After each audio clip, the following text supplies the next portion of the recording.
ঘরে বসে আপনি বিদ্যুৎ মিটারে টাকা রিচার্জ করতে পারবেন। অযথা আপনার দোকানে যেতে হবে না কিংবা বিদ্যুৎ অফিসে যেতে হবে না।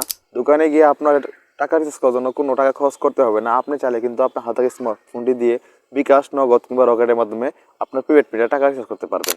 তোমরা কীভাবে রিচার্জ করবেন আজকে দেখাবো। অবশ্যই পেজটি ফলো দিয়ে ভিডিওটি শেয়ার করে দেবেন, আপনার বন্ধুদের মধ্যে সবাইকে দেখার সুযোগ করে দেবেন। তো বন্ধুরা, এই কাজ করার জন্য সর্বপ্রথম আপনি বিকাশটি ওপেন করবেন। বিকাশটি ওপেন করবো, এখানে পাবেন পে বিল, এখানে ক্লিক করবেন। এখানে ক্লিক করার পরে পাবেন বিদ্যুৎ ক্লিক করবেন। ক্লিক করার পর নিচে চলে আসবেন।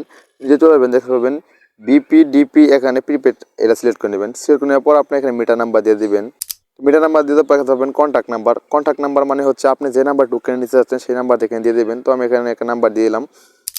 তো এখানে নাম্বার দিলাম, তারপর পে বিল করতে এগিয়ে যান, এখানে ক্লিক করুন। এখানে ক্লিক করার পর আপনি এখানে অ্যামাউন্ট দিয়ে দেবেন, মানে আপনার টাকার অ্যামাউন্ট দিয়ে দেবেন। আপনি কত টাকা রিচার্জ করতে চাচ্ছেন। তো আমার যেহেতু 10 টাকা দিয়ে আপনি দেখাচ্ছি, সাপোজ আপনার মন মতো বসিয়ে নেবেন যত টাকা রিচার্জ করছেন। তারপর এখানে গো করে দেবেন। গো করে দেওয়ার পর দেখতে পারবেন আপনার এখানে টাকা পাবেন দেখাচ্ছে এবং মিটার নাম্বারটা আবার চেক করে নেবেন। তারপরে পরে দেবে এগেজান ক্লিক করুন। এখানে ক্লিক করার পর দেখতে পাবেন আপনার মিটারের নাম এবং কার্ড নাম্বার সব শো করা আছে, কত টাকা দিচ্ছেন শো করা আছে। তারপর পিন নাম্বার চাচ্ছে, তো পিন নাম্বার দিয়ে দিবেন। পিন দেওয়ার পর পিন কনফার্ম করে এখানে ক্লিক করবেন। ক্লিক করার পর দেখতে পাবেন বিল পে করতে ট্যাপ করে ধরে, এখন ট্যাপ করে ধরে রাখবেন, আপনার কাছে রিচার্জ হয়ে যাবে। এবং কি আপনার যে নাম্বার দিয়েছেন সেই নাম্বারে একটা টোকেন চলে আসবে, সেই টোকেন দিয়ে কিন্তু আপনি রিচার্জ করবেন এবং আপনার মিটারে টাকা চলে যাবে, আপনি মিটারে কারেন্ট চলে আসবে। তো বন্ধুরা, এইভাবে আপনার তো রিচার্জ করতে পারবেন।